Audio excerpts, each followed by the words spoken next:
ഈ സമ്മേളനത്തിന്റെ അധ്യക്ഷൻ ബഹുമാന്യനായ ഷിഹാബുദ്ദീൻ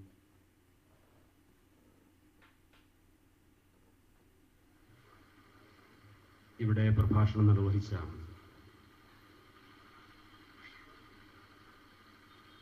ആദരണീയനായ അബ്ദുൽ ഗഫൂർ അൻവരി, വേദിയിലെ SKSFന്റെ ജില്ലാ മേഖല ഭാരവാഹികളെ, ഈ സമ്മേളനത്തിൽ വളരെ ആവേശപൂർവ്വം സംബന്ധിച്ചുകൊണ്ടിരിക്കുന്ന ബഹുമാന്യരായ രക്ഷിതാക്കളെ, യുവജന വിദ്യാർത്ഥി സുഹൃത്തുക്കളെ, സഹോദരന്മാരെ,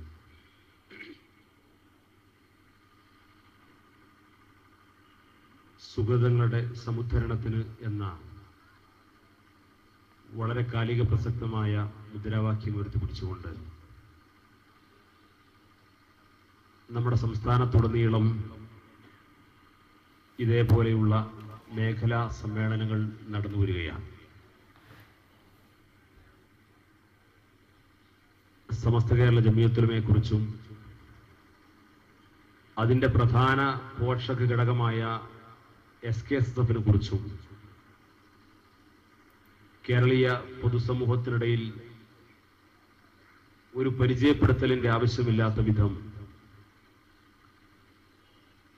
സംഘടന ഇടപെടേണ്ട വിഷയങ്ങളിലൊക്കെ സമയബന്ധിതമായി സതുദ്ദേശപരമായി ഇടപെട്ടുകൊണ്ടും എന്നാൽ സമൂഹത്തിന്റെ ആരോഗ്യകരമായ പ്രവർത്തനങ്ങളിലൊക്കെ വളരെ ക്രിയാത്മകമായ പങ്കാളിത്തം വഹിച്ചുകൊണ്ടാണ് ഈ പ്രസ്ഥാനം മുന്നോട്ട് പോയിക്കൊണ്ടിരിക്കുന്നത്. സമുദായത്തിലെ നന്മയെക്കുറിച്ചും വളർച്ചയെക്കുറിച്ചുമുള്ള പരാതികൾ പറയുവാനും അത് പ്രചരിപ്പിക്കുവാനും അത് പല രീതിയിലും ഉപയോഗപ്പെടുത്തുവാനും ഒട്ടേറെ സംഘടനകളും വ്യക്തികളും നമ്മുടെ സമൂഹത്തിലുണ്ട്. മുസ്ലിം പ്രശ്നങ്ങൾ ഉപയോഗപ്പെടുത്തി ചൂഷണം ചെയ്യുക എന്നത് തന്നെ ചിലരുടെ ഒരു വിനോദമാണ്. മുസ്ലിം പ്രശ്നങ്ങൾ ചൂഷണം ചെയ്യുന്നത് പത്രമാധ്യമങ്ങളുടെ വിനോദമാണ്. മുസ്ലിം പ്രശ്നങ്ങൾ ചൂഷണം ചെയ്യുന്നത് ചില രാഷ്ട്രീയ പാർട്ടികൾക്ക് വിനോദമാണ്. മുസ്ലിം പ്രശ്നങ്ങൾ സംഘടനയുടെ വളർച്ചയ്ക്ക് വേണ്ടി ദുരുപയോഗം ചെയ്യുന്നതും ചില സംഘടനകളുടെ വിനോദമാണ്.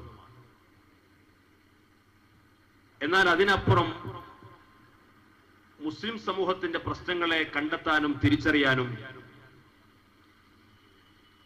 ഇന്ത്യയെ പോലെയുള്ള ഒരു ബഹുമത സമൂഹത്തിൽ അതെങ്ങനെ കൈകാര്യം ചെയ്യണമെന്നതിനെ കുറിച്ച് കൃത്യമായ ധാരണയോടുകൂടി കരുതലോടുള്ള നീക്കങ്ങൾ നടത്തുവാനും അത് വിജയിപ്പിച്ചെടുക്കാനും സാധ്യമായത് അഹങ്കാരത്തിന്റെ ഭാഷയിലല്ല, അഭിമാനത്തോടുകൂടി പറയാൻ സാധിക്കും. കഴിഞ്ഞ 1/4 നൂറ്റാണ്ടിനിടയിൽ SKSFനെ സംബന്ധിച്ചിടത്തോളം ആ മേഖലയിൽ വലിയ മുന്നേറ്റം നടത്താൻ സാധ്യമായിട്ടുണ്ട്. നമ്മുടെ രാജ്യത്തിന്റെ സ്വാതന്ത്ര്യാനന്തരം എല്ലാ വേദികളിലും, മുസ്ലിം വേദികളിലെല്ലാം ചർച്ച ചെയ്യപ്പെട്ടുകൊണ്ടിരിക്കുന്ന മുസ്ലിങ്ങളുടെ വിദ്യാഭ്യാസ പിന്നാക്കാവസ്ഥയെക്കുറിച്ചായിരുന്നു. ആ വിദ്യാഭ്യാസ രംഗത്തുള്ള മുന്നേറ്റത്തെക്കുറിച്ച് പല കാഴ്ചപ്പാടുകളും അവതരിപ്പിക്കാൻ ആളുകൾ ഉണ്ടായിരുന്നു. പക്ഷെ കേരളത്തെ പോലെയുള്ള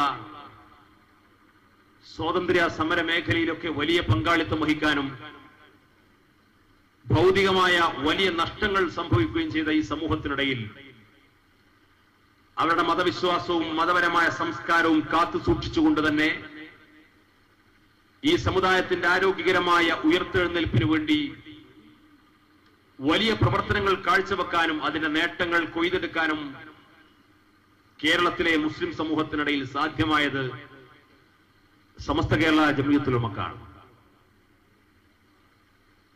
ഈ അടുത്ത ഏതാനും ആഴ്ചകൾക്ക് മുമ്പ് കേരളത്തിൽ വിവാദമായ വിവാഹപ്രായവുമായി ബന്ധപ്പെട്ട ചർച്ചകൾ നടന്നിടത്തൊക്കെ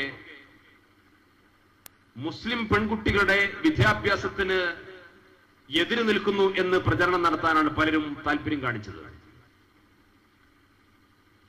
ആ പ്രചാരണം ഇവിടെ ശക്തിപ്പെട്ടപ്പോ പല മതമേഖലയിൽ പ്രവർത്തിച്ചുകൊണ്ടിരിക്കുന്ന സംഘടനകൾ പോലും ഇവിടുത്തെ പരമ്പരാഗതമായ പണ്ഡിതന്മാരെയും പണ്ഡിത നേതൃത്വത്തെയും വല്ലാതെ അപമാനിക്കാനും ക്രൂശിക്കാനും സന്നദ്ധരായി. പക്ഷേ കേരളത്തിൽ മതരംഗത്ത് മാത്രമല്ല, ഇവിടുത്തെ ഭൗതിക വിദ്യാഭ്യാസ മേഖലയിൽ, പൊതുവിദ്യാഭ്യാസ മേഖലയിൽ ഗേൾസ് ഹൈസ്കൂളുകളും വുമൺസ് കോളേജുകളും ഒക്കെ കടന്നു വരുന്നതിന് മുമ്പ് 1952 സമസ്ത കേരള ജംഇയ്യത്തുൽ വിദ്യാഭ്യാസ വിഭാഗമായ സമസ്ത കേരള ഇസ്ലാം മത വിദ്യാഭ്യാസ ബോർഡിന്റെ 2ാം നമ്പർ അംഗീകാരം കൊടുത്തുകൊണ്ട് മദ്രസത്തുൽ ബനാത്ത് എന്ന് പറയുന്ന പെൺകുട്ടികൾക്ക് മാത്രമുള്ള വിദ്യാഭ്യാസ സ്ഥാപനത്തിന് തുടക്കം കുറിച്ചത് സമസ്ത കേരള ജംഇയ്യത്തുൽ ഉലമയാണ്. സമസ്ത കേരള ഇസ്ലാം മത വിദ്യാഭ്യാസ ബോർഡിന്റെ അംഗീകാര നമ്പറിലെ 2ാമത്തെ സ്ഥാപനം പെൺകുട്ടികൾക്ക് മാത്രമുള്ള സ്ഥാപനമാണ്. സമസ്തയുടെ സമുന്നതനായ നേതാവായിരുന്ന മഹാനായ പറവണ്ണ മൊഹീദ്ദീൻ കുട്ടി മുസ്ലിയാരെ പോലെയുള്ള അള്ളാഹു അവരുടെ പരലോകത്ത് ദറജ ഉയർത്തി കൊടുക്കുമാറാകട്ടെ. വളരെ ദീർഘവീക്ഷണത്തോടുകൂടി അതത് കാലത്തെ സമൂഹത്തിൽ ആൺകുട്ടികൾക്കാണെങ്കിലും പെൺകുട്ടികൾക്കാണെങ്കിലും ആവശ്യത്തിനുള്ള വിദ്യാഭ്യാസം അത് നൽകുന്നതിനെ കുറിച്ച് പതിറ്റാണ്ടുകൾക്ക് മുമ്പ് ചിന്തിക്കാനും പ്രായോഗിക തലത്തിൽ കൊണ്ടുവരാനും പരിശ്രമിക്കുക മാത്രമല്ല, അത് നടപ്പാക്കി കാണിച്ചു കൊടുത്ത പ്രസ്ഥാനമാണ് സമസ്ത കേരള ജംഇയ്യത്തുൽ ഉലമ. ഇന്ത്യയെ പോലെയുള്ളൊരു ബഹുമത സമൂഹത്തിൽ, ഈ രാജ്യത്തിന്റെ ഭരണമേഖലയിൽ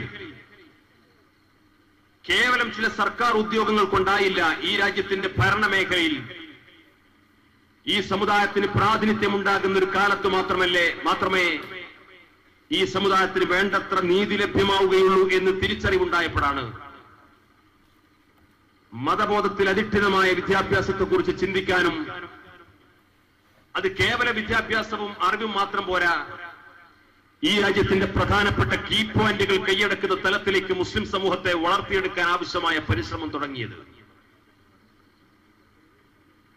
ഏകദേശം 1.5 പതിറ്റാണ്ട് മുമ്പ് സമസ്ത കേരള സുന്നി വിദ്യാർത്ഥി പ്രസ്ഥാനം എന്തുകൊണ്ട് കേരളത്തിലെ മുസ്ലിം വിദ്യാർത്ഥികൾക്ക് സിവിൽ സർവീസ് മേഖലയിലേക്ക് കടന്നു വന്നുകൂടാ? ഇവർ വെറും ഡോക്ടർമാരും എഞ്ചിനീയർമാരും കേവലം സർക്കാർ ഉദ്യോഗസ്ഥന്മാരും ആയാൽ പോരാ. ഒരു ഭാഗത്ത് നല്ല പണ്ഡിതന്മാരെയും യുവ പണ്ഡിതന്മാരെയും വാർത്തെടുത്തുകൊണ്ട് നാളെ നമ്മുടെ മഹല്ലുകൾക്ക് ദീനീ പ്രവർത്തനങ്ങൾക്ക് ചുക്കാൻ പിടിക്കാനും വേണ്ടി ദർസുകളിലൂടെ, അറബിക് കോളേജുകളിലൂടെ അങ്ങനെ പ്രഗത്ഭരായ പണ്ഡിതന്മാരെ വളർത്തിയെടുക്കുന്നതോടൊപ്പം തന്നെ മറുഭാഗത്ത് ഇന്ത്യയുടെ ഭരണചക്രം തിരിക്കാൻ എന്തുകൊണ്ട് ഒരുപറ്റം മുസ്ലിം ചെറുപ്പക്കാർക്ക് കടന്നു വന്നുകൂടാ എന്ന ആ ചോദ്യത്തിന് മുമ്പിൽ അതൊരു വെല്ലുവിളിയായി ഏറ്റെടുത്തുകൊണ്ട് ട്രെൻഡ് എന്ന പേരിൽ ഒരു വിദ്യാഭ്യാസ സംവിധാനം തന്നെ രൂപീകരിച്ചുകൊണ്ട് അതുമായി ബന്ധപ്പെട്ട ചെറിയ ചില നീക്കങ്ങൾ നടത്തിയപ്പോഴേക്ക് 2-3 IAS ഉദ്യോഗസ്ഥന്മാരെ ഇന്ത്യ രാജ്യത്തിന് സമ്മാനമായി കേരളത്തിലെ മുസ്ലിം ഉമ്മത്തിന്റെ വകയായി നൽകാൻ ഈ സംഘടനക്ക് സാധിച്ചു.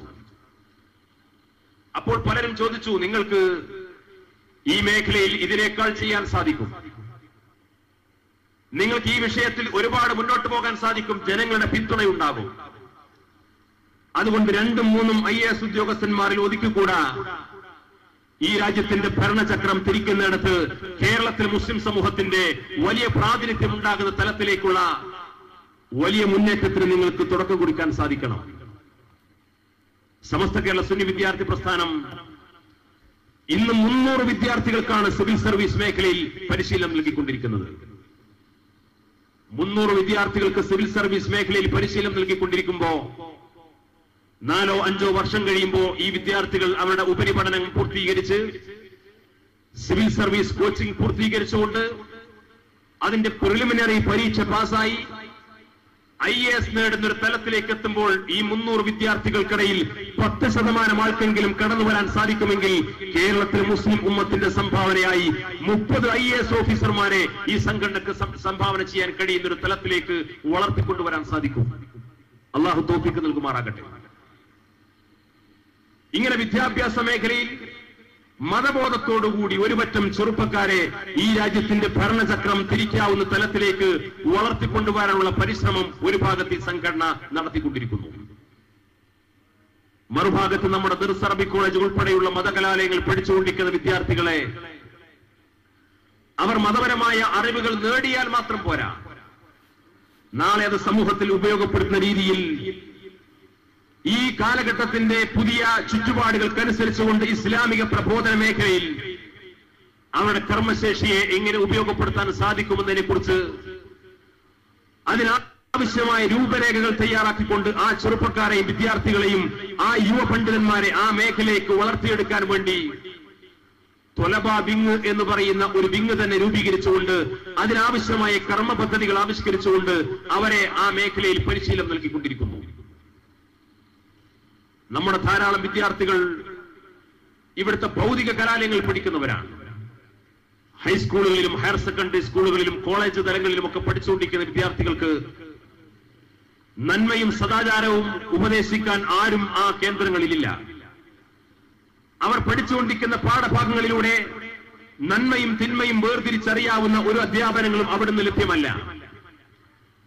അങ്ങനെ കേവലം വിദ്യാഭ്യാസ രംഗത്ത് ഉയർന്നു വരണം, ഗ്രേഡുകൾ നേടണം, ഉയർന്ന മാർക്കുകൾ വാങ്ങണം, ഉയരങ്ങൾ കീഴടക്കണം, ഒരു തൊഴിലിനെ ലക്ഷ്യമാക്കി വലിയ ശമ്പളം വാങ്ങുന്ന ഒരു ജോലിയെക്കുറിച്ച് മാത്രം ചിന്തിക്കാവുന്ന തലത്തിലേക്കുള്ള വിദ്യാഭ്യാസ രീതിയായി ഭൗതിക വിദ്യാഭ്യാസം മാറിയപ്പോ ആ വിദ്യാഭ്യാസ മേഖലയിൽ പഠിച്ചുകൊണ്ടിരിക്കുന്ന വിദ്യാർത്ഥികളെ ഒരുമിച്ച് കൂട്ടി നിങ്ങളുടെ പഠന മേഖലയിൽ നിന്ന് നിങ്ങൾക്ക് നന്മയും സതുപദേശവും സദാചാരബോധവും പഠിപ്പിക്കാൻ ആരുമില്ലെങ്കിലും നിങ്ങളെ മറ്റൊരിടത്ത് മാറ്റി നിർത്തിക്കൊണ്ട് നിങ്ങൾക്ക് ആവശ്യമായ മതപരമായ സംസ്കരണം ലഭ്യമാക്കാൻ ഞങ്ങളുണ്ട് എന്ന് പറഞ്ഞുകൊണ്ട് ഇവിടുത്തെ വിവിധ ക്യാമ്പസുകളിൽ ചെന്നുകൊണ്ട് അവിടെയുള്ള വിദ്യാർത്ഥികൾക്ക് ധാർമ്മികത പഠിപ്പിച്ചു കൊടുക്കാൻ വേണ്ടി SKSSF ക്യാമ്പസ് വിങ് ഒരു ഭാഗത്ത് പഠനം നടത്തിക്കൊണ്ടിരിക്കുന്നു, പരിശീലിപ്പിച്ചുകൊണ്ടിരിക്കുന്നു. കഴിഞ്ഞ റബീഉൽ അവ്വൽ മാസങ്ങളിൽ ഒട്ടേറെ ഭൗതിക കലാലയങ്ങളിൽ നമ്മുടെ മുസ്ലിം വിദ്യാർത്ഥികൾ ഒരുമിച്ച് കൂടിക്കൊണ്ടുള്ള മൗലിദ് സദസ്സുകൾക്ക് നടത്തിയിരുന്നു എന്ന വാർത്തകൾ പുറത്തിറങ്ങിയപ്പോ ഇവിടുത്തെ മറ്റു മതസംഘടനാ പ്രവർത്തകർക്ക് പോലും അത്രത്തോളം കൗതുകമുണ്ടായി. ഞാൻ പറഞ്ഞു വരുന്ന കാര്യം, മതപരമായ ബോധവും സംസ്കാരവും വിശ്വാസവും കാത്തുസൂക്ഷിക്കാൻ നമ്മുടെ വിദ്യാർത്ഥി യുവതലമുറ ഏത് മേഖലയിൽ പോയാലും അവിടെയെല്ലാം ചെന്നുകൊണ്ട് അവന്റെ ഈമാനിന് കാവൽ നിൽക്കുക എന്ന പരമപ്രധാനമായ ഉത്തരവാദിത്വം ഈ സംഘടന നിർവഹിച്ചുകൊണ്ടിരിക്കുന്നു. കേരളത്തിലെ മുസ്ലിം സമൂഹത്തെ സംബന്ധിച്ചിടത്തോളം നമ്മളൊരു ബഹുമത സമൂഹത്തിൽ ജീവിക്കുന്നവരാണ്. ഇസ്ലാമിനെ തെറ്റിദ്ധരിപ്പിക്കാനും ഇസ്ലാം എന്ന് പറഞ്ഞാൽ തീവ്രവാദത്തിന്റെയും ഭീകരവാദത്തിന്റെയും അക്രമത്തിന്റെയും മതമാണ് എന്ന് പ്രചരിപ്പിക്കാൻ ആളുകൾ ഏറെയുണ്ട് ഇവിടെ. അതിനാവശ്യമായ മീഡിയകളും സംവിധാനങ്ങളും എല്ലാം സർവസജ്ജരായി കാത്തുനിൽക്കുന്നു. അവിടെയെല്ലാം ഇസ്ലാമിന്റെ ദഅവത്ത് കൃത്യമായി മറ്റു സമുദായങ്ങളിലേക്ക് എത്തിച്ചു കൊടുക്കുവാനും എന്താണ് ഇസ്ലാം, നിങ്ങൾ കേട്ടതല്ല, ഇതാണ് ഇസ്ലാം എന്ന് കൃത്യമായി പറഞ്ഞു കൊടുക്കാനും ഇബാദ് എന്ന് പറയുന്ന ഒരു ദഅവ വിങ് തന്നെ രൂപീകരിച്ചുകൊണ്ട് പ്രവർത്തനം നടത്തുന്നു. കഴിഞ്ഞ 1.5 പതിറ്റാണ്ടിനിടയിൽ വാദിനൂർ സമ്മേളനത്തിന്റെ പ്രൊഡക്റ്റായി SKSF വിശേഷിപ്പിക്കുന്ന SKSF ദശവാർഷിക സമ്മേളനം കുറ്റിപ്പുറത്ത് വാദിനൂരിൽ നടന്നപ്പോ ആ സമ്മേളനത്തിന്റെ പ്രൊഡക്റ്റാണ് എന്ന് നമ്മൾ അഭിമാനിക്കുന്ന വാദിനൂർ സമ്മേളനത്തിലൂടെ നൂറുകണക്കിന് യുവ പണ്ഡിതന്മാർ, ദായികൾ കേരളത്തിലെ വിവിധ ഗ്രാമങ്ങളും നഗരങ്ങളും കേന്ദ്രീകരിച്ചുകൊണ്ട് വൈയക്തികമായ ഇടപെടലുകളിലൂടെ നടത്തിയിട്ടുള്ള ദഅവ പ്രവർത്തനത്തിന്റെ പ്രതിഫലനം എത്രത്തോളമെന്ന് ഒരു പൊതുവേദിയിൽ പറയാൻ പ്രയാസമുണ്ട്. പക്ഷേ ആ രീതിയിലുള്ള വലിയ പരിവർത്തനങ്ങൾ സൃഷ്ടിക്കാൻ ഈ സംഘടനയുടെ ദഅവ വിഭാഗത്തിന് സാധിച്ചിട്ടുണ്ട്. ഞാൻ ഇത്രത്തോളം ആമുഖമായി ഈ സംഘടനയുടെ വ്യത്യസ്ത മേഖലയിലുള്ള പ്രവർത്തനങ്ങളെ കുറിച്ച് വിശദീകരിക്കാൻ കാരണം, ഇവിടെ ചില ആളുകൾക്കൊരു ധാരണയുണ്ട്, SKSF എന്ന് പറഞ്ഞാൽ അവർ LCD ക്ലിപ്പിങ്ങുകളുമായി മാത്രം നടക്കുന്നവരാണ് എന്നൊരു മിഥ്യാധാരണയുണ്ട്. ഈ സംഘടനയെ സംബന്ധിച്ചിടത്തോളം അതിന് കൃത്യമായ ചില മാർഗരേഖയുണ്ട്. ഈ സംഘടനയ്ക്ക് നേതൃത്വം നൽകുന്നത് ഏതെങ്കിലും അല്പബുദ്ധികളല്ല, സമസ്ത കേരള ജംഇയ്യത്തുൽ ഉലമ എന്ന് പറയുന്ന പണ്ഡിതന്മാരും ദീർഘവീക്ഷണമുള്ള പക്വമതികളായ പണ്ഡിതന്മാരാണ്. കഴിഞ്ഞ 8 പതിറ്റാണ്ടിനിടയിൽ സമസ്ത കേരള ജംഇയ്യത്തുൽ ഉലമക്ക് ഇക്കാലം അത്രയും നേതൃത്വം നൽകിയ ഒരു പണ്ഡിതൻ, ആ പണ്ഡിതന്റെ പ്രഭാഷണമോ എഴുത്തോ ഫത്വയോ പ്രഖ്യാപനമോ പ്രസ്താവനയോ തിരുത്തേണ്ടി വന്നു എന്ന് എതിരാളികൾക്ക് പോലും ആരോപണം ഉന്നയിക്കാൻ കഴിഞ്ഞിട്ടില്ല. സമസ്ത കേരള ജംഇയ്യത്തുലമയുടെ ഒരു നേതാവ് ഏതെങ്കിലും ഒരു സമ്മേളനത്തിൽ പ്രസംഗിച്ചിട്ടുണ്ടെങ്കിൽ എനിക്കങ്ങനെ പ്രസംഗിക്കേണ്ടിയിരുന്നില്ല എന്ന് പിന്നീട് കുറ്റബോധമുണ്ടാകുന്ന സാഹചര്യം ഈ സംഘടനാ നേതൃത്വത്തിനുണ്ടായിട്ടില്ല. സമസ്ത കേരള ജംഇയ്യത്തുലമയുടെ ഏതെങ്കിലും ഒരു ഫത്വ കഴിഞ്ഞ 86 വർഷക്കാലത്തിനിടയിൽ ശത്രുക്കൾക്ക് പോലും ചൂണ്ടിക്കാൻ കഴിയില്ല. അവസരവാദം പോലെ അവർ പിന്നീട് ആ ഫത്വ പിൻവലിച്ചു എന്ന് എതിരാളികൾ പോലും ആരോപണം ഉന്നയിച്ചിട്ടില്ല. കാരണം സമസ്ത കേരള ജംഇയ്യത്തുലമ ഉമ്മത്തിനോട് സംസാരിച്ചത് സ്വന്തം ബുദ്ധിക്കും ദുർബലമായ മനസ്സുകൊണ്ടോ ദുർബലശേഷി കൊണ്ടല്ല, പ്രമാണങ്ങൾക്ക് വിധേയമായിക്കൊണ്ടാണ്. പ്രമാണങ്ങൾക്ക് വിധേയമായി ഈ ഉമ്മത്തിനോട് സംസാരിച്ചത് കൊണ്ട് ഇന്നുവരെ സമസ്ത കേരള ജംഇയ്യത്തുലമക്ക് പറഞ്ഞ കാര്യം മാറ്റിപ്പറയേണ്ടി വന്നിട്ടില്ല. ഇവിടെ മറ്റു പദസംഘടനകളെ നിങ്ങൾക്ക് പരിശോധിക്കാം. ജമാഅത്തെ ഇസ്ലാമി രൂപീകരണ കാലത്ത് പറഞ്ഞതാണോ ഇപ്പോൾ പറഞ്ഞുകൊണ്ടിരിക്കുന്നത്? ജനാധിപത്യത്തെ എതിരെ ഷിർക്ക് ആരോപിച്ചവർ, ജുഡീഷ്യറിയിൽ പോകുന്നത് ഷിർക്കാണെന്ന് പറഞ്ഞവർ, സർക്കാർ ജോലി സ്വീകരിക്കുന്നത് ഷിർക്കാണെന്ന് പറഞ്ഞവർ, സർക്കാർ കലാലയങ്ങളിൽ പഠിക്കുന്നത് ഷിർക്കാണെന്ന് പറഞ്ഞവർ, തെരഞ്ഞെടുപ്പിൽ മത്സരിക്കുന്നത് ഷിർക്കാണെന്ന് പറഞ്ഞവർ, തെരഞ്ഞെടുപ്പിൽ വോട്ട് രേഖപ്പെടുന്നത് ഷിർക്കാണെന്ന് പറഞ്ഞവർ, ആ പാർലമെന്ററി സംവിധാനത്തിലൂടെ അധികാരത്തിൽ വരുന്ന ഭരണകൂടം അവർ താഗൂത്തിന്റെ ഭരണകൂടമാണ്, പൈശാചിക ഭരണകൂടമാണ്, ആ ഭരണകൂടത്തെ പിന്തുണച്ചാൽ അത് മതവിരുദ്ധമാണെന്ന് ഫത്വയിറക്കിയവർ, അവർക്ക് ആ വാദങ്ങൾ ഉന്നയിച്ചുകൊണ്ട് ഇന്ന് മുന്നോട്ട് പോകാൻ കഴിയുമോ? അതിനുശേഷം പുതിയൊരായത്ത് വന്നോ? പുതിയൊരു പ്രവാചകൻ വന്നോ? പുതിയൊരു സാമൂഹ്യ ചുറ്റുപാടുണ്ടായോ? ഈ രാജ്യത്തെ ഭരണഘടനയിൽ മാറ്റം വരുത്തേണ്ടി വന്നോ? ഈ രാജ്യത്തിന്റെ പാർലമെന്ററി സംവിധാനത്തിൽ മാറ്റമുണ്ടായോ? ഒന്നും ഉണ്ടായിട്ടില്ല. പക്ഷേ ജനങ്ങൾക്കിടയിൽ നിലനിൽക്കണമെങ്കിൽ ആ നയം മാറ്റണമെന്ന തിരിച്ചറിവ് മാത്രം ജമാഅത്തെ ഇസ്ലാമിയുടെ നേതൃത്വത്തിലുണ്ടായി. എന്താണ് അതിന് കാരണം? ജമാഅത്തെ ഇസ്ലാമി സ്വന്തം ബുദ്ധിക്കും യുക്തിക്കും അനുസരിച്ചുകൊണ്ട് വിശുദ്ധമായ ദീനിന്റെ പ്രമാണങ്ങളെ ഈ സമൂഹത്തിന് മുമ്പിൽ ദുർവ്യാഖ്യാനം ചെയ്തുകൊണ്ട് പ്രചരിപ്പിച്ചതുകൊണ്ട് ആ ആദർശത്തിന് നിലനിൽപ്പില്ല എന്ന് അവർക്ക് തന്നെ ബോധ്യം വന്നു. പിൽക്കാലത്ത് മാറ്റി പറയേണ്ടി വന്നു. മുസ്ലിം ഉമ്മത്തെ സംബന്ധിച്ചിടത്തോളം പരമ്പരാഗതമായി മുസ്ലിം ഉമ്മത്ത് നൂറ്റാണ്ടുകളായി ആചരിച്ച് അനുഷ്ഠിച്ചു വന്നിരുന്ന ഒരുപാട് ആചാരങ്ങളെയും സുഹൃതങ്ങളെയും ഹദ്ദാദ് റാത്തീബുകളെയും മാല മൗലീദുകളെയും എല്ലാം ഷിർക്കാണെന്ന് പറഞ്ഞുകൊണ്ടാണ് മുജാഹിദ് പ്രസ്ഥാനം കടന്നു വന്നത്. ആ മുജാഹിദ് പ്രസ്ഥാനം കഴിഞ്ഞ 85 വർഷം മുമ്പ് കടന്നു വന്നപ്പോൾ പറഞ്ഞ ആ നിലപാടുകൾ ആ സംഘടന ഇന്ന് നിലനിർത്തുന്നുണ്ടോ? ആ സംഘടനയ്ക്ക് അന്നുന്നയിച്ചെന്ന വാദഗതിയിൽ നിന്നുണ്ടോ? എന്തുകൊണ്ട് തൗഹീദിന്റെ നിർവചനത്തിൽ പോലും പിൽക്കാലത്ത് മാറ്റം വരുത്തേണ്ടി വന്നു? അവർ തൗഹീദിനെ കുറിച്ച് സംസാരിച്ചത് മതത്തിന്റെ പ്രമാണങ്ങൾക്കനുസൃതമായിരുന്നില്ല. അവർ പ്രമാണങ്ങൾ ഉദ്ധരിച്ചത് സ്വന്തം ബുദ്ധിക്കും യുക്തിക്കും അനുസരിച്ചുകൊണ്ട് തങ്ങളുടെ സംഘടനാ താല്പര്യങ്ങൾക്കനുസരിച്ചായിരുന്നു. പിൽക്കാലത്ത് ആ നിലപാടുകൾ മാറ്റിവെക്കേണ്ടി വന്നു. ആ നിലപാടുകൾ മാറ്റിമറിക്കപ്പെട്ടതിന്റെ തിക്തഫലമാണ് ആ സംഘടനക്കിടയിൽ ഇന്ന് കണ്ടുകൊണ്ടിരിക്കുന്ന രൂക്ഷമായ വിഭാഗീയത. ഏതാനും ആഴ്ചകൾക്ക് മുമ്പാണ് മാധ്യമം ദിനപത്രത്തിൽ കരുവള്ളി മുഹമ്മദ് മൗലവിയുടെ ഒരു ലേഖനം പ്രസിദ്ധീകരിച്ചു. ലേഖനമല്ല, അദ്ദേഹത്തിന്റെ അഭിമുഖം. കരുവള്ളി മുഹമ്മദ് മൗലവി പറഞ്ഞു, എനിക്ക് 90 വയസ്സായി. ഒരുപക്ഷെ കേരളത്തിൽ ജീവിച്ചിരിക്കുന്ന ഏറ്റവും പ്രായം കൂടിയ മുജാഹിദ് പ്രവർത്തകനാണ് ഞാൻ. ഞാനിപ്പോൾ KNM-ന്റെ വിദ്യാഭ്യാസ ബോർഡ് ചെയർമാനാണ്. പക്ഷെ ദൗർഭാഗ്യമെന്ന് പറയട്ടെ, ഞാൻ അതിന്റെ സമുന്നതനായ നേതാവാണെങ്കിലും ആ കൂട്ടത്തിൽ ഏറ്റവും വലിയ കാരണവരാണെങ്കിൽ പോലും ആ സംഘടനയിൽ ഇന്ന് നടക്കുന്ന തീരുമാനങ്ങളെക്കുറിച്ചും ചർച്ചകളെക്കുറിച്ചും ഞാനൊന്നും അറിയുന്നില്ല. അത്രമേൽ വിഭാഗീയത രൂക്ഷമാകുന്നു. ജിന്ന് ഉണ്ട് എന്നൊരു വിഭാഗം, ജിന്നിന്റെ സഹായം തേടാം എന്നൊരു വിഭാഗം, ജിന്നിന്റെ സഹായം തേടാൻ പാടില്ല എന്നൊരു വിഭാഗം. ഇങ്ങനെ 4ഉം 5ഉം ഗ്രൂപ്പുകളായി തിരിഞ്ഞപ്പോ വേറൊരുത്തം വന്നിട്ട് പറഞ്ഞു, ഈ സംഘടനകൾ തന്നെ വിദഗ്ധത്താണ്, സംഘടനകൾ തന്നെ വിദഗ്ധത്താണ്. സംഘടന വിദഗ്ധത്താണ് എന്ന് പറയാൻ വേണ്ടി അദ്ദേഹം വേറൊരു സംഘടന ഉണ്ടാക്കി. ഇങ്ങനെ മുജാഹിദ് വിഭാഗം ഒരു ഭാഗത്ത് ഇങ്ങനെ പ്രചരിപ്പിച്ചുകൊണ്ടിരിക്കുന്നു. മറ്റൊരു ഭാഗത്ത് കേരളത്തിലെ മുസ്ലിം സമൂഹം പതിറ്റാണ്ടുകളായി അധ്വാനിച്ചുകൊണ്ട് കട്ടപ്പെട്ടുകൊണ്ട് ത്യാഗം ചെയ്തുകൊണ്ട് ഇവിടുത്തെ മതപണ്ഡിതന്മാരുടെയും സാമുദായിക നേതൃത്വത്തിന്റെയും ഒക്കെ അധ്വാന ഫലമായി ഈ രാജ്യത്ത് നേടിയെടുത്ത ഒരുപാട് നേട്ടങ്ങളുണ്ട്. ആയിരക്കണക്കിന് പള്ളികളും മദ്രസകളും ദർസുകളും അറബി കോളേജുകളും മാത്രമല്ല, അതെല്ലാം നിലനിർത്താൻ കഴിയുന്ന രീതിയിലുള്ള ഒരു സാമൂഹ്യ പശ്ചാത്തലം കേരളത്തിലെ ഈ മലയാള ഭൂമികയിൽ ഈ നേതൃത്വം ഉണ്ടാക്കിയെടുത്തിട്ടുണ്ട്. അതിനെല്ലാം നിമിഷ നേരം കൊണ്ട് ചുട്ടുചാമ്പലാക്കുന്ന രീതിയിൽ വളരെ ആവേശകരമായ വൈകാരികമായ നിലപാടുകൾ സ്വീകരിച്ചുകൊണ്ട് തീവ്രവാദ പ്രസ്ഥാനങ്ങൾ കടന്നു വന്നു. അന്ന് ഈ സംഘടന പറഞ്ഞു, ഈ തീവ്രവാദപരമായ നിലപാടുകൾ ആപത്താണ്, വിനാശകരമായ മാർഗത്തിലേക്ക് ചെറുപ്പക്കാരെ തെളിച്ചുവിട്ടാൽ അപകടത്തിലേക്കാണ് പോവുക. ആത്മഹത്യാപരമായ ഈ നിലപാടുകൾ തിരുത്തണം എന്ന് പറഞ്ഞു. അവർ പറഞ്ഞു, ഏത് പ്രതിസന്ധികളെയും അഭിമുഖീകരിക്കാൻ ഞങ്ങൾ തയ്യാറാണ്. ഞങ്ങളുടെ വിശ്വാസവും ആദർശവും ആ ആദർശം ഉയർത്തിപ്പിടിച്ചുകൊണ്ട് ഏത് പ്രതിസന്ധി ഘട്ടങ്ങളിൽ ഞങ്ങൾ മുന്നോട്ട് പോകും. ഞങ്ങളുടെ പ്രധാനമായ അജണ്ടയും ലക്ഷ്യവും ഇസ്ലാമിന്റെ സംരക്ഷണമാണ്, മുസ്ലിം സമുദായത്തിന്റെ സംരക്ഷണമാണ്. ആ സംരക്ഷണം ഏറ്റെടുക്കാൻ ഇവിടുത്തെ മതപണ്ഡിതന്മാർക്ക് ഇനി കഴിയില്ല. ആ സംരക്ഷണം ഏറ്റെടുക്കാൻ ഇവിടുത്തെ രാഷ്ട്രീയ പ്രസ്ഥാനങ്ങൾക്ക് കഴിയില്ല. ആ സംരക്ഷണം ഏറ്റെടുക്കാൻ ഇവിടുത്തെ ജുഡീഷ്യറിയിൽ പോലും ഇനി വിശ്വസിക്കാൻ കഴിയില്ല.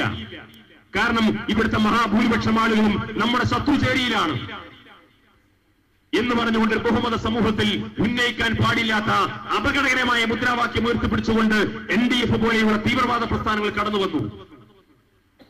അന്ന് SKSF 1990-കളിൽ പരസ്യമായി ആർജവത്തോടുകൂടി പറഞ്ഞു, ഇത് ആപത്താണ്, ആത്മഹത്യാപരമായ നിലപാടാണ്. അന്ന് പറഞ്ഞിരുന്നു SKSF-കാർക്ക് കുറച്ച് കൂടുതലാണ്, അവർക്ക് എടുത്തുചാട്ടം കുറച്ച് കൂടുതലാണ്, അവർ നേതൃത്വം പറയുന്നതിന് മുമ്പ് തന്നെ ചാടി ഇറങ്ങുന്നവരാണ്. പക്ഷേ അവസാനം എന്ത് സംഭവിച്ചു? തീവ്രവാദ വിരുദ്ധമായ നിലപാടിലേക്ക് SKSF കേരളത്തിലെ മുഴുവൻ മതസംഘടനകളെയും കൊണ്ടുവന്നു എന്നത് ഒരു സത്യമാണ്.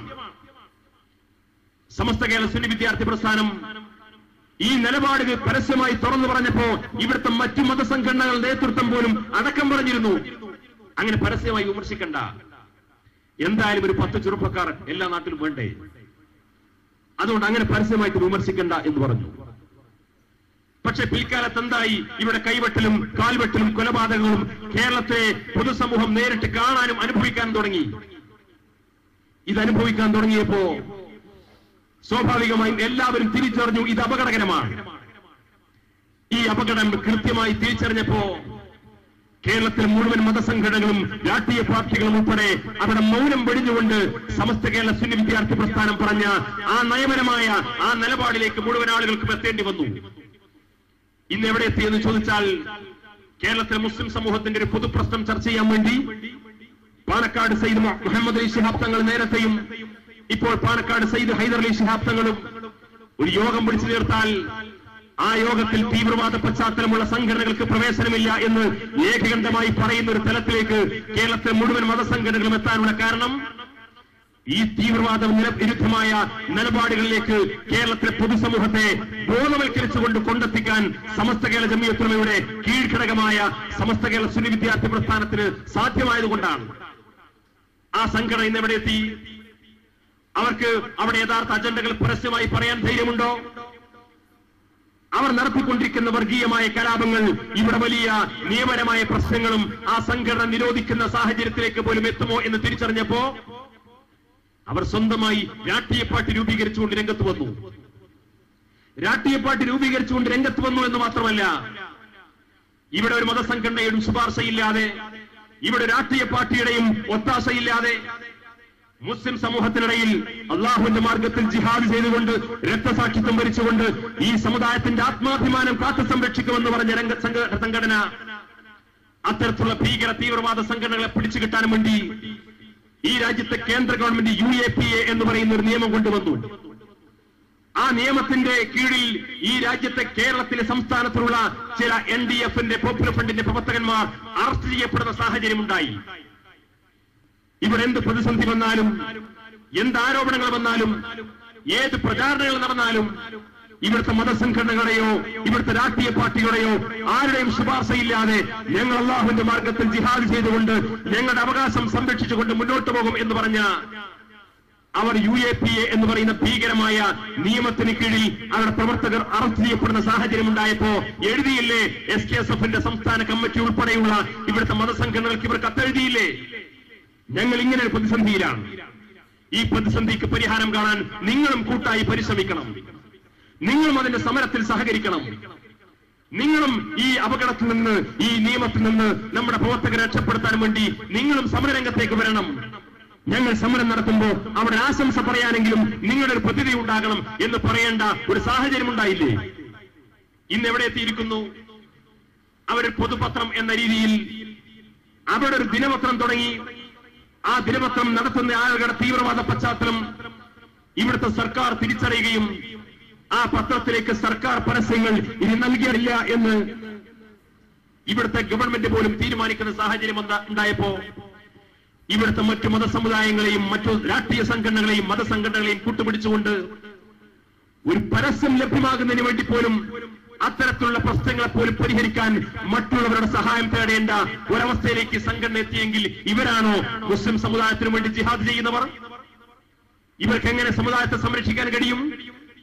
ഞാൻ പറഞ്ഞു വരുന്ന കാര്യം, ഇങ്ങനെ കേരളത്തിലെ മുസ്ലിം സമൂഹത്തിനിടയിൽ ഭിന്നിപ്പും ചിത്രതയും ശുദ്ധീകരണ പ്രവർത്തനവും നടത്തിക്കൊണ്ട് ഈ സമുദായത്തിന്റെ സംഘടന ശേഷിയെ നിർവീര്യമാക്കാൻ ശ്രമിച്ചിട്ടുള്ള ഏത് സംഘടനകളാണെങ്കിലും അവരൊക്കെ രംഗപ്രവേശനം ചെയ്ത കാലത്ത് അതിനെക്കുറിച്ച് കൃത്യമായി അന്വേഷിച്ച് പരിശോധന നടത്തി അതിന്റെ നേരും നെറിയും കേരളത്തിലെ മുസ്ലിം സമൂഹത്തിന് മുമ്പിൽ തുറന്നു കാണിക്കാൻ സമസ്ത കേരള ജംഇയ്യത്തുൽ ഉലമ എല്ലാ കാലത്തും ആർജവം കാണിച്ചിട്ടുണ്ട്.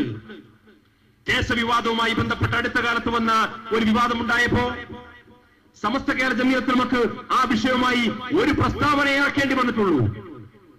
മഹാനായ ചെറുശ്ശേരി ഉസ്താദിന് അതുമായി ബന്ധപ്പെട്ടുകൊണ്ട് ഒരൊറ്റ പ്രഖ്യാപനമേ നടത്തേണ്ടി വന്നിട്ടുണ്ട്.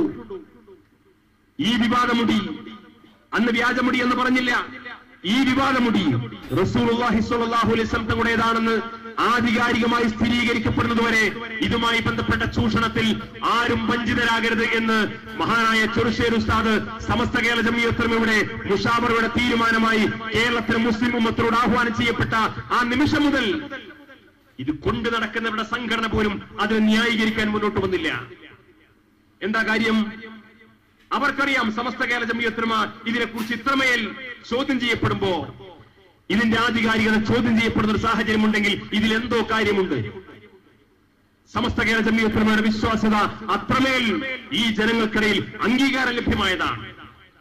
ഇതിന്റെ ആധികാരികത ചോദ്യം ചെയ്യാനും അതിന്റെ ആധികാരികത സ്ഥിരീകരിക്കപ്പെടാതെ മുസ്ലിം സമുദായം ആ ചൂഷണത്തിൽ വഞ്ചിതരാകരുത് എന്ന് വളരെ കൃത്യമായി പരസ്യമായി ആഹ്വാനം ചെയ്യപ്പെട്ടപ്പോ മുസ്ലിം സമുദായം ആ പക്ഷത്ത് നിന്നു എന്നത് മുസ്ലിം സമുദായം മാത്രമല്ല, ഇവരുടെ സംഘടനാ സംവിധാനം പോലും അതിനെ ചോദ്യം ചെയ്യാൻ മുന്നോട്ട് വന്നില്ല. അവർക്കൊരു മുഷാവറ ഉണ്ടായിരുന്നല്ലോ. ആ മുഷാവറ സമസ്തക്ക് മറുപടി പറഞ്ഞോ? അവർക്ക് കീഴിൽ ഒരുപാട് പോഷക സംഘടനകളുണ്ടല്ലോ. ആ സംഘടനകൾ ഇന്നുവരെ ഔദ്യോഗികമായി സമസ്തയുടെ ആ ആധികാരികത ചോദ്യം ചെയ്യുന്ന പ്രസ്താവനക്ക് മറുപടി പറഞ്ഞോ? ഒന്നും ഉണ്ടായില്ല. കാരണം എന്താണ്? സമസ്ത പറഞ്ഞാൽ അതിലെന്തോ ഉണ്ട് എന്ന് ഇവിടുത്തെ എതിരാളികൾക്ക് പോലും അറിയാം. ഞാൻ ഉദാഹരണം പറയാം. കഴിഞ്ഞതിന് മുമ്പുള്ള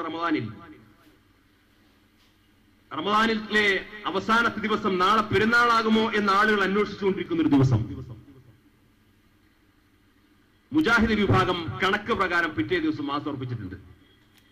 അവർ പ്രഖ്യാപിച്ചിട്ടില്ല. കണക്ക് പ്രകാരം അന്ന് ചെറിയ പെരുന്നാളാണ് എന്ന ഒരു ധാരണയിൽ അവരെത്തിയിട്ടുണ്ട്. ആ ദിവസമാണ് കോഴിക്കോട് നഗരത്തിനടുത്തുള്ള മുഖദാർ എന്ന് പറയുന്ന പ്രദേശത്ത് രണ്ട് മുസ്ലിം സഹോദരന്മാർ മാസപ്പിറവി കണ്ടു. ഈ രണ്ട് മുസ്ലിം സഹോദരന്മാർ മാസപ്പിറവി കണ്ടു എന്ന് തിരിച്ചറിഞ്ഞ മടവൂർ വിഭാഗത്തിന്റെ ഒരു മുജാഹിദ് പ്രവർത്തകൻ അവൻ ഈ രണ്ട് ചെറുപ്പക്കാരെയും അവന്റെ കാറിൽ കയറ്റി ഹുസൈൻ മടവൂരിന്റെ ഓഫീസിലേക്ക് കൊണ്ടുപോയി, മർക്കസു ദഅവയിലേക്ക്. എന്നിട്ട് ഹുസൈൻ മടവൂരിനോട് പറഞ്ഞു, കണക്ക് പ്രകാരം ഏതായാലും നാളെ പെരുന്നാളാണ്. രണ്ട് സാക്ഷികൾ ഞാൻ അറിയുന്ന ആളുകളാണ്, വിശ്വസ്തരാണ്. ഈ സാക്ഷികൾ മുഖേന കൂടി ഉറപ്പിക്കുകയാണെങ്കിൽ ആദ്യമായി മാസപ്പിറവി ഉറപ്പിക്കുന്ന ആൾ നമ്മളായിരിക്കും ഈ വർഷം. ഓരോരുത്തരുടെ സംഘടനാപരമായ താല്പര്യമാണ്. ആദ്യം മാസപ്പിറവി ഉറപ്പിക്കുന്നത് നിങ്ങളായിരിക്കും. അപ്പൊ മടവൂർ ഗ്രൂപ്പിന് ഒരു മേൽക്കോയ്മ കിട്ടും. ഇത് പറഞ്ഞപ്പോ ഹുസൈൻ മടവൂർ ഈ കൊണ്ടുവന്ന ആളോട് നിങ്ങളുടെ പേരെന്താണെന്നോ നിങ്ങൾ എവിടെയാണെന്നോ എവിടുന്നാണ് മാസപ്പിറവി കണ്ടതെന്നൊന്നും ചോദിച്ചില്ല. ഹുസൈൻ മടവൂർ പറഞ്ഞു, കോഴിക്കോട് ഫ്രാൻസിസ് റോഡിലെ സമസ്ത ഓഫീസിൽ സയ്യിദ് മുഹമ്മദ് കോയ തങ്ങൾ ഉണ്ടാകും, അദ്ദേഹത്തിന്റെ അടുത്ത് കൊണ്ടുപോയി ഹാജരാക്കുമെന്ന് പറഞ്ഞു.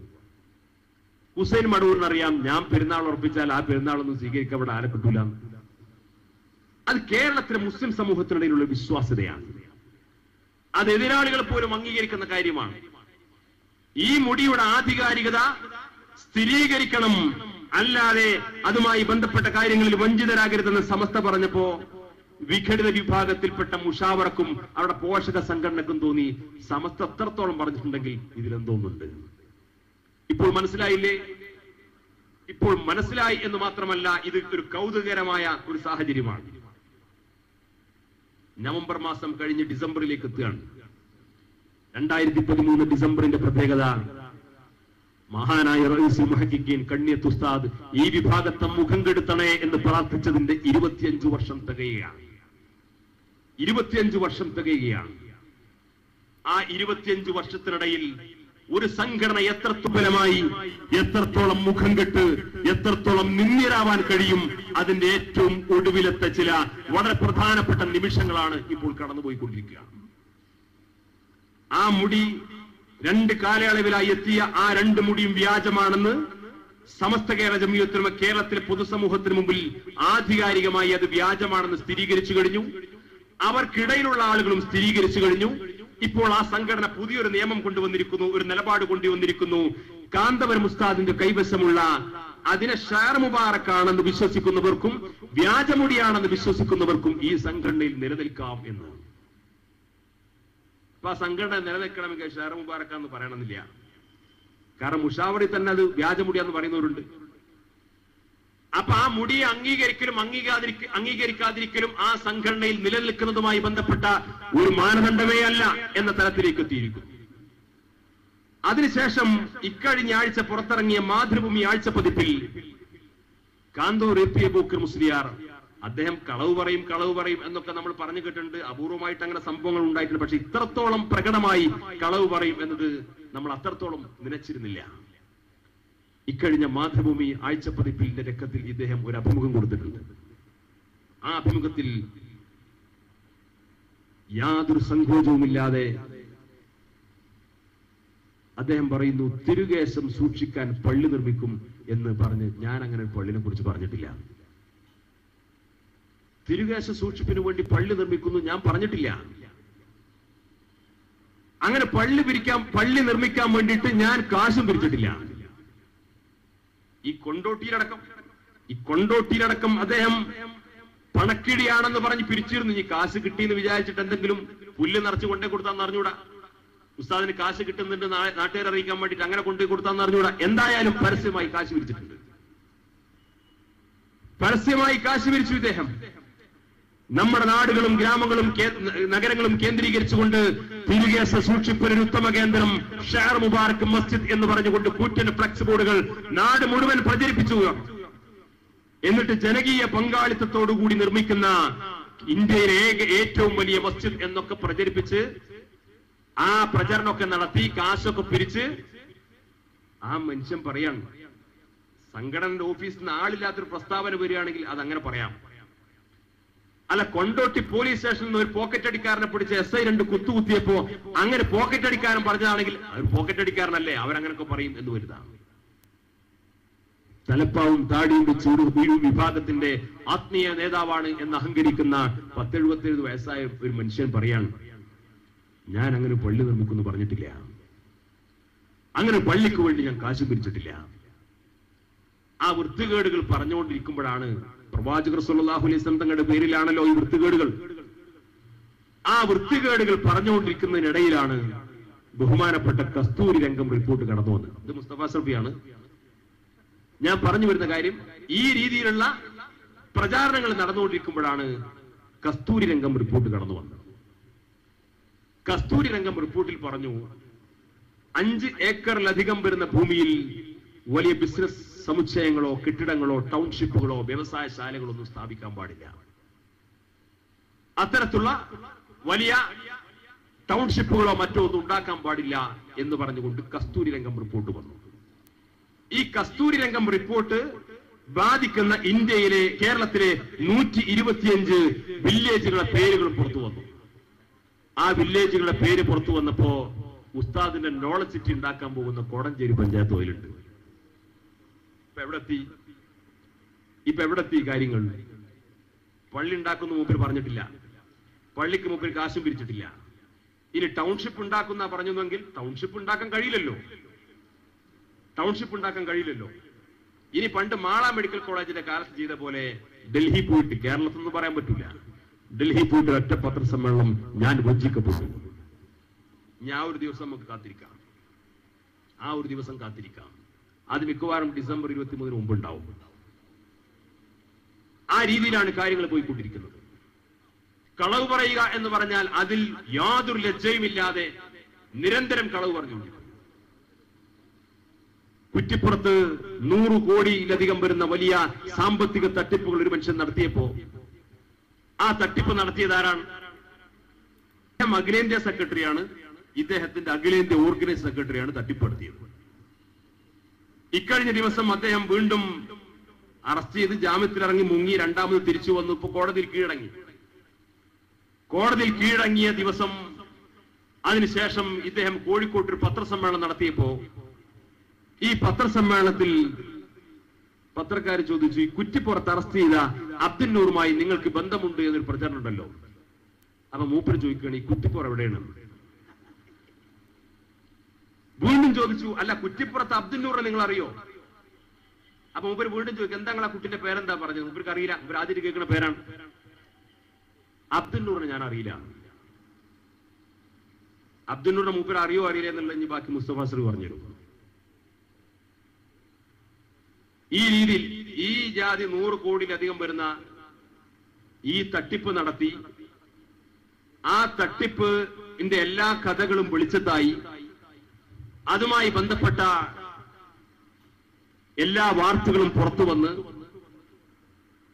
ഈ വിഷയത്തിൽ ഒരു കോംപ്രമൈസ് ഉണ്ടാക്കാൻ വേണ്ടി ആക്ഷൻ കൗൺസിലിന്റെ 2 ഭാരവാഹികളും പോലീസ് ഉദ്യോഗസ്ഥന്മാരെ ലീവ് എടുപ്പിച്ചിട്ട് ഇദ്ദേഹം ദുബൈയിൽ കൊണ്ടുപോയി. അവിടെ വെച്ച് ചർച്ച നടത്തി. അബ്ദുൽ നൂർ പറഞ്ഞു,